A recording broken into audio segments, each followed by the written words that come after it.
কেউ কথা রাখেনি। ৩৩ বছর কাটল, কেউ কথা রাখেনি। ছেলেবেলায় এক বষ্টমিতার আগমনী গান হঠাৎ থামিয়ে বলেছিল, শুক্লা দ্বাদশীর দিন অন্তরটুকু শুনিয়ে যাবে। তারপর কত চন্দ্রভোগ অমাবস্যা চলে গেল, কিন্তু সেই বষ্টমী আর এলো না। ২৫ বছর প্রতীক্ষায় আছি। মামাবাড়ির মাঝি নাদের আলী বলেছিল, বড় হও দাদা ঠাকুর, তোমাকে আমি ৩ প্রহরের বিল দেখাতে নিয়ে যাব, যেখানে পদ্ম ফুলের মাথায় সাপ আর ভ্রমর খেলা করে। নাদের আলী, আমি আর কত বড় হব? আমার মাথা এ ঘরের ছাদ পুড়ে আকাশ স্পর্শ করলে তারপর তুমি আমায় ৩ প্রহরের বিল দেখাবে? একটাও রয়্যাল গুলি কিনতে পারিনি কখনো। লাঠি লজেন্স দেখিয়ে দেখিয়ে চুষেছে লস্কর বাড়ির ছেলেরা।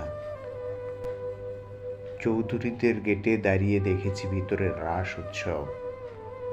অবিচল রঙের ধারার মধ্যে সুবর্ণ কঙ্কণ পরা ফর্সা রমণীরা কত রকম আমোদে হেসেছে।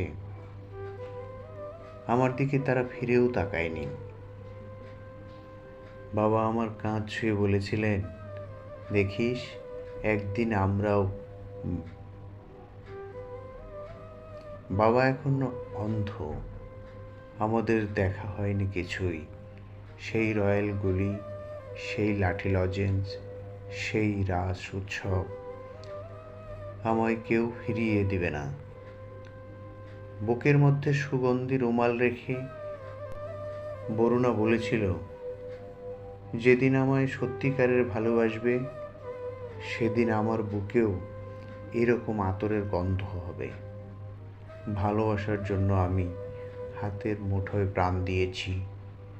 দুরন্ত ষাঁড়ের চোখে বেঁধেছি লাল কাপড়। বিশ্ব সংসার তন্ন তন্ন করে খুঁজে এনেছি ১০৮টা নীলপদ্ম।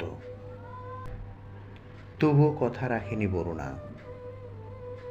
এখন তার বুকে শুধুই মাংসের গন্ধ। এখনো সে যে কোনো নারী। কেউ কথা রাখেনি। ৩৩ বছর কাটল, কেউ কথা রাখেনি, কেউ কথা রাখেনি।